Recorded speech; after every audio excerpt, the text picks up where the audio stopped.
Hi, my name is Kevin Parks. I need to go get lunch afterwards because I left it on the counter of my house. That's good right there. Perfect.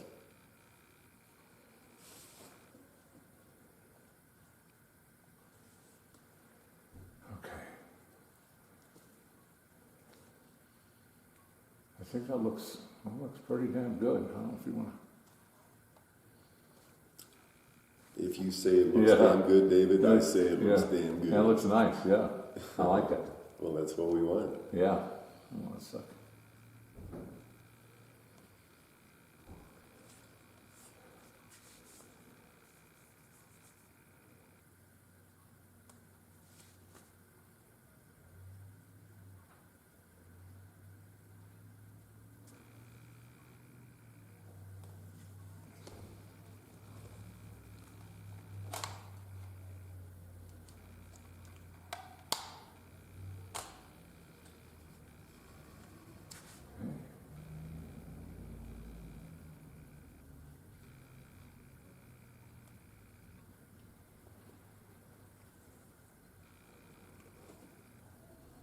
Okay, we got one more time. Hello. Got it. Okay. All right.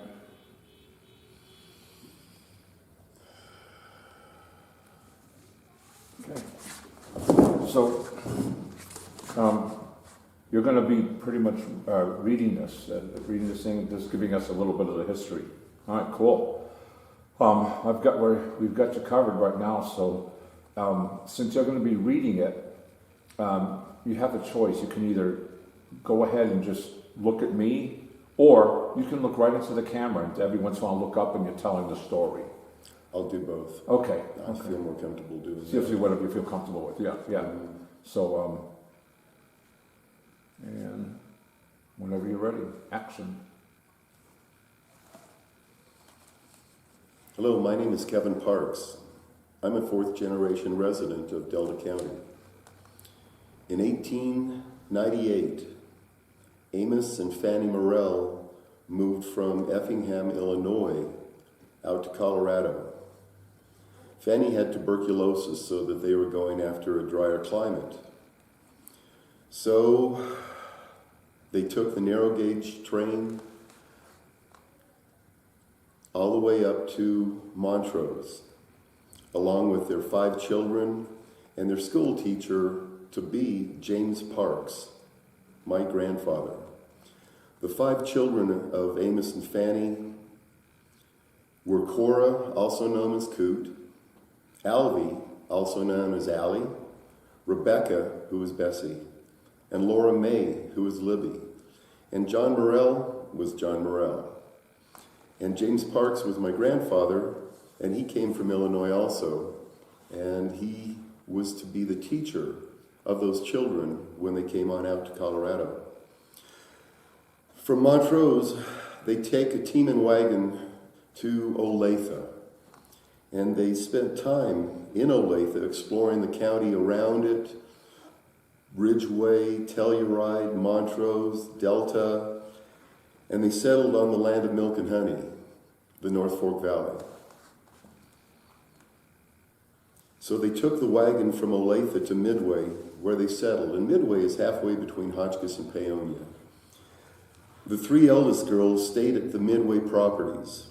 Allie Wilkins, Bessie Sims, and Cora Morell all lived at those home sites. That big barn halfway between Hotchkiss and Paonia was built by my great uncle, Lyle Sims, and it's still standing and is a wonderful, picturesque spot. Grandma Cora lived there for 96 years. Libby was widowed, and she managed the Bross Hotel for many, many years. And John Morell created a wonderful ranch operation up Stevens Gulch. My great-grandfather Amos was instrumental in the Fire Mountain Canal, in the Delaware County Telecom, and the Farmer's Mine, a coal mine north of Paonia. Cora and James met, fell in love, and were married in 1903. James taught the Morels and the Campbells at the Midway School, and his signature, along with my father and my uncle, is in the basement of the Midway School Event Center. So if you're there tasting some wine, you can go take a look at that. Cora and James lived in the trapper's cabin that is located at the house before they built a Sears house that came out on the train to 3700 Road, Hotchkiss, which is now the North Fork Historic Museum. They moved the Parks house into town in 1995, and my father, Ken Parks, was instrumental in getting that taken care of.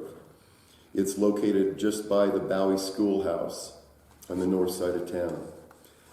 The Trapper Cabin has been restored and is now registered as a historic building on our Centennial Farm located on 3700 Road.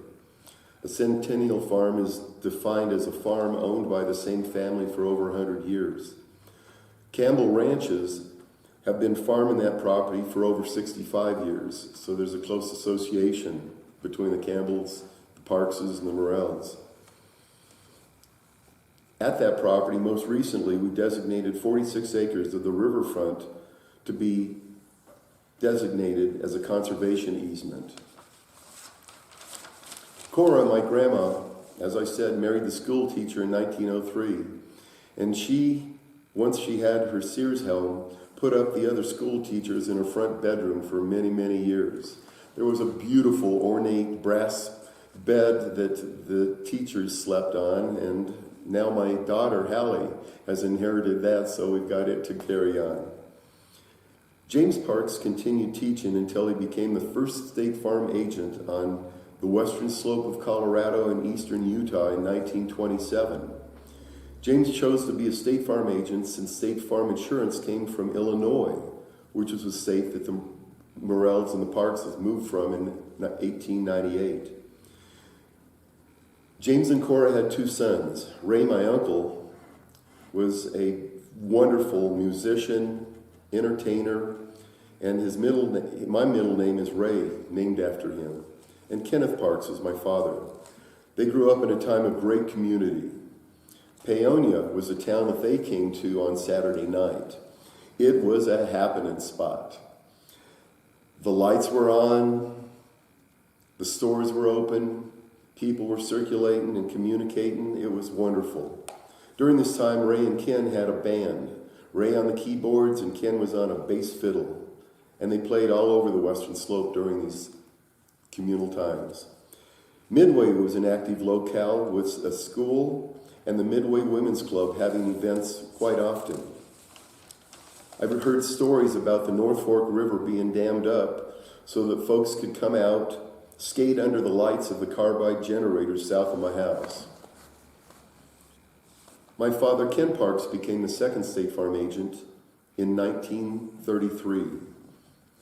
He married Ida Parks in 1941 and brought her from Grand Junction, where she was a school teacher, to live in Delta. Ken taught school in Crawford and Cedar Edge after graduating from Western State College until he became a full-time State Farm agent. He was a choral and a band instructor. He became a full-time State Farm agent after his father had died. Ken moved the State Farm agency to 126 East 5th Street in the 1940s to be closer to the county seat and have more opportunity to sell insurance. His mother, Cora, continued to live at the Midway property until she died at age 96. Hold on one sec. This is fascinating. I love this. Okay, and some of my most memorable reflections come from Grandma Cora's Midway residence. Her Saturday dinners were over the top, fried chicken that she'd raised, fed off with her grain, mashed potatoes, green beans, sweet potatoes, and dessert were all enjoyed whenever we got together. Grandma Cora had a television, and we enjoyed Lawrence Welk on ABC. Because Ken, my father, wouldn't buy a television until 1972 when I was a sophomore in high school. My siblings were so upset about that I got a television and they didn't. I guess there's benefits to being the youngest child. Each fall, we'd butcher 2 hogs at the Midway property, and the whole family would gather to process them and make soap. Grandma Cora had chickens, a Jersey and Guernsey cow for milk, a huge vegetable garden, and she subsisted as a widow quite comfortably. Cora never had central heating. She heated with lump coal and a pot-belly stove, and she hauled her water from the outdoor pump until she died. I graduated in 1974 from Delta High School and moved back in 1984 with my wife Jackie and our son Sam. I'm the 3rd generation State Farm agent of the Parks family in Delta County. I started in '84, and having been fortunate enough during those 10 years when I was away to travel, I would not live anywhere besides here in the North Fork. We live at the Valley Homestead that Cora and James lived at in the early 1900s. I've been a State Farm agent for 36 years. Jackie and I had a daughter, Hallie, born in 1987. We still enjoy the valley, which my dad called the land of milk and honey, when he was recruiting me to come back home and become a State Farm agent.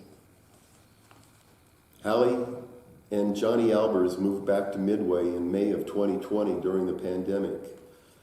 They're going to start their new home construction in March on the Valley Homestead where we live. Hallie will be the 5th generation of our family to live in the North Fork Valley. Johnny's working with State Farm, and he's going to be the 4th generation of State Farm associates in the family. Living in this valley, we appreciate the location, where we live, the neighbors we have, the new folks we will meet, and we look forward to the future. Who knows how many Parkses will be here in the valley in the future.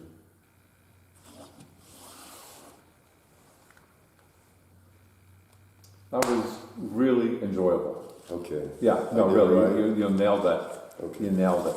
It's interesting, Mark had also talked about how his parents said in downtown on the Friday, Saturday night, it was just hopping. That was a place where you would go. He said that the women would some of them would sit in the cars, and other women come and they'd sit and they'd visit with them outside. There'd be a crowd. I just love that. That's just so cool. You see the pictures, and then we moved back in '84, and I was able to have conversations with people that knew my grandfather, who was their State Farm agent too. Yeah. And they would tell stories, and that's where I got a lot of these things Oh, I from. love it. I love it. That's so wonderful. Well, it's over. Thank goodness. I did all right. You did good. Oh, wait a minute.